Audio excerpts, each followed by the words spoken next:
We have task forces to fight drugs. We have task forces to fight guns. We have task forces to fight organized crime all over this country. When right now our children are literally more vulnerable and at more risk than children have ever been in human history because of the internet.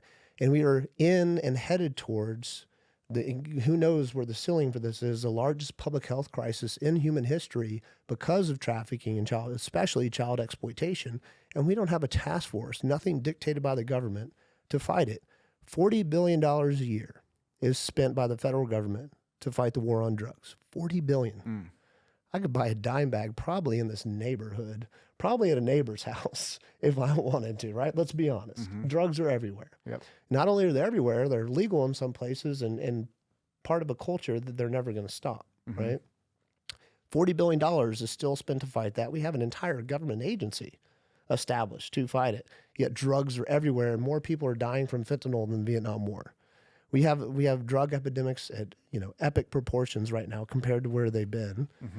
And our children who are being victimized in ways that I can't even put a number to right now because ISPs and big tech hides it. We do know we're in the largest public health crisis ever because of what's happening to our kids, from depression, suicide, all of this hypersexualization and things that are happening to them online.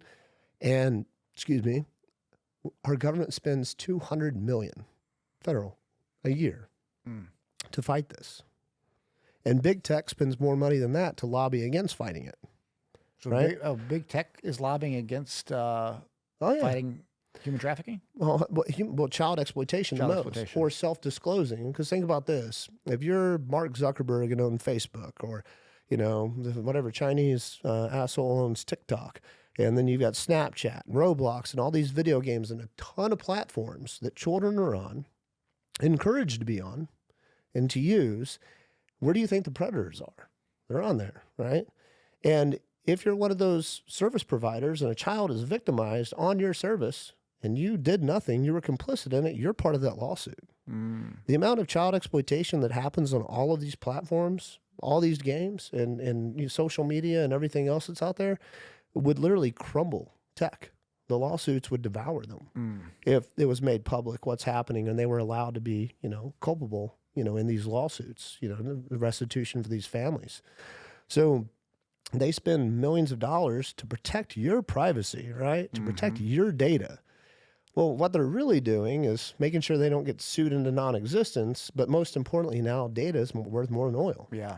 So what they're doing really is protecting and controlling the collection of data on you in their little bubble, trying to learn as much, because, there's a Matt Murphy box, there's an Ed Clay box. Everyone who's watching this, they have a little box at every single company where they have an account, and all they do is collect data about them, and then they sell it, right? So it's all about the bottom line. It's about, they put profit over our children, profit over our children's mental health, and God knows what that means for our future.